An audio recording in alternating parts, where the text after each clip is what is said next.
Parole de Dieu quotidienne.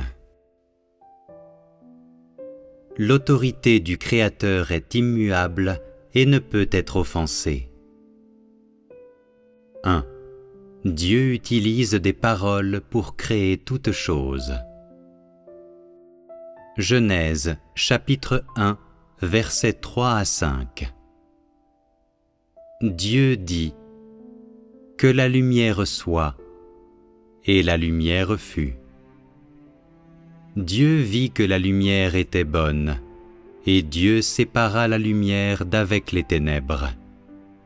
Dieu appela la lumière jour, et il appela les ténèbres nuit. Ainsi, il y eut un soir, et il y eut un matin. Ce fut le premier jour. Genèse chapitre 1, versets 6 à 7. Dieu dit : « Qu'il y ait une étendue entre les eaux, et qu'elle sépare les eaux d'avec les eaux. Et Dieu fit l'étendue, et il sépara les eaux qui sont au-dessous de l'étendue d'avec les eaux qui sont au-dessus de l'étendue. Et cela fut ainsi. » Genèse chapitre 1, versets 9 à 11. Dieu dit : « Que les eaux qui sont au-dessous du ciel se rassemblent en un seul lieu, et que le sec paraisse. » Et cela fut ainsi. Dieu appela le sec terre, et il appela l'amas des eaux mer. Dieu vit que cela était bon.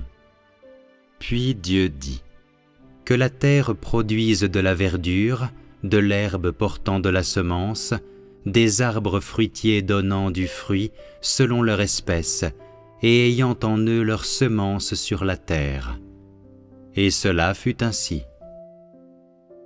Genèse chapitre 1, versets 14 à 15.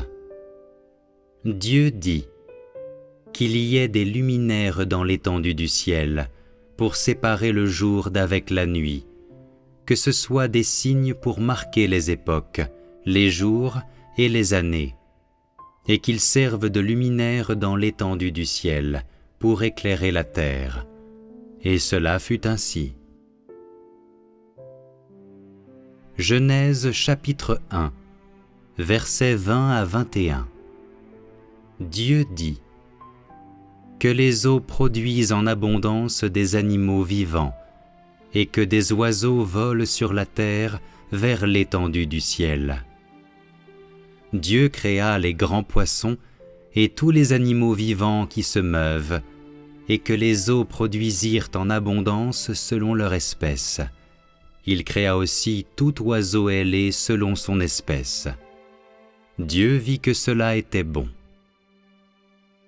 Genèse chapitre 1, versets 24 à 25.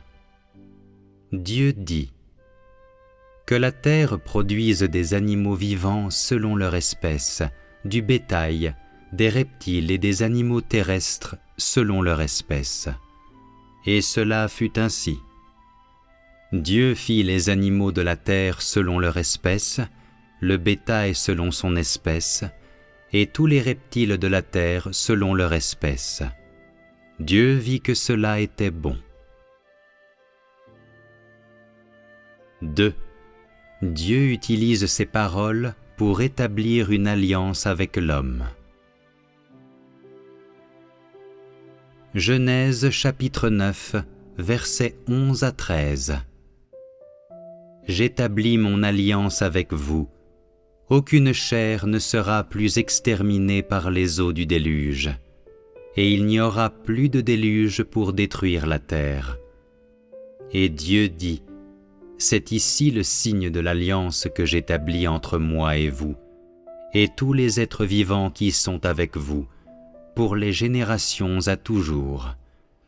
J'ai placé mon arc dans la nue, et il servira de signe d'alliance entre moi et la terre. 3. Les bénédictions de Dieu. Genèse chapitre 17, versets 4 à 6. Voici mon alliance que je fais avec toi. Tu deviendras père d'une multitude de nations. On ne t'appellera plus Abraham, mais ton nom sera Abraham, car je te rends père d'une multitude de nations. Je te rendrai fécond à l'infini, je ferai de toi des nations, et des rois sortiront de toi.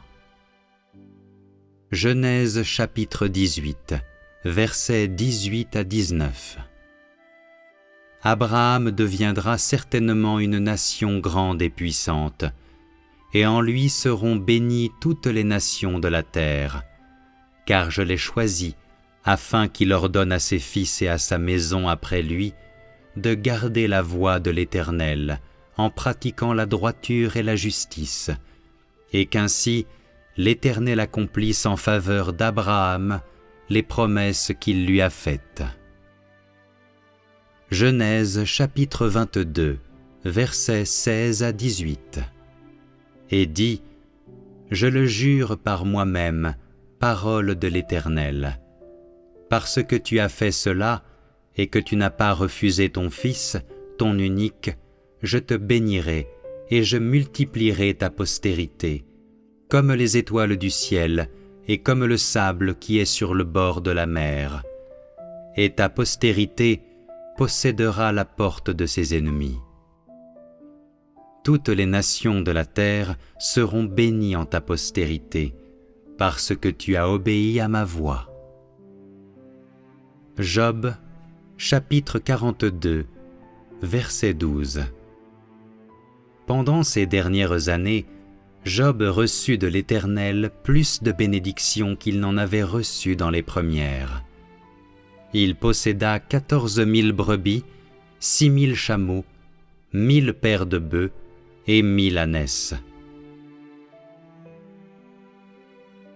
Qu'avez-vous vu dans ces trois parties de l'Écriture ? Avez-vous vu qu'il y a un principe par lequel Dieu exerce son autorité ? Par exemple, Dieu a utilisé un arc-en-ciel pour établir une alliance avec l'homme. Il a placé un arc-en-ciel dans les nuages afin de dire à l'homme qu'il n'utiliserait plus jamais un déluge pour détruire le monde. L'arc-en-ciel que les gens voient aujourd'hui est-il toujours le même que celui qui a été prononcé par la bouche de Dieu ? Sa nature et sa signification ont-elles changé ? Sans aucun doute, elles n'ont pas changé. Dieu a utilisé son autorité pour réaliser cette action, et l'alliance qu'il a établie avec l'homme s'est poursuivie jusqu'à aujourd'hui. Et le moment où cette alliance sera modifiée, bien entendu, sera décidé par Dieu. Après que Dieu a dit « Placez mon arc dans la nue », Dieu a toujours respecté cette alliance jusqu'à aujourd'hui. Que vois-tu en cela ? Bien que Dieu possède l'autorité et la puissance, il est très rigoureux, a des principes dans ses actions et reste fidèle à sa parole. Sa rigueur et les principes de ses actions montrent que le Créateur ne peut être offensé et montrent le caractère insurmontable de l'autorité du Créateur. Bien qu'il possède une autorité suprême et que toute chose soit sous sa domination, et bien qu'il ait le pouvoir de gouverner toute chose, Dieu n'a jamais endommagé ou perturbé son propre plan, et chaque fois qu'il exerce son autorité, c'est en stricte conformité avec ses propres principes, et suit précisément ce que sa bouche a dit et suit les étapes et les objectifs de son plan. Inutile de dire que toutes choses gouvernées par Dieu obéissent aussi aux principes par lesquels l'autorité de Dieu est exercée, et aucun homme ou aucune chose n'est exempté des arrangements de son autorité, ni ne peut changer les principes par lesquels son autorité est exercée. Aux yeux de Dieu, ceux qui sont bénis reçoivent la bonne fortune que son autorité entraîne, et ceux qui sont maudits reçoivent leur punition à cause de l'autorité de Dieu. Sous la souveraineté de l'autorité de Dieu, aucun homme ou aucune chose ne sont exemptés de l'exercice de son autorité, ni ne peuvent modifier les principes par lesquels son autorité est exercée. L'autorité du Créateur n'est modifiée par aucun changement de facteur, et de même, les principes par lesquels son autorité s'exerce ne changent pour aucune raison. Le ciel et la terre peuvent subir de grands bouleversements, mais l'autorité du Créateur ne changera pas. Toutes choses peuvent disparaître, mais l'autorité du Créateur ne disparaîtra jamais. C'est la substance de l'autorité immuable du Créateur qui ne peut pas être offensée, et c'est l'unicité même du Créateur.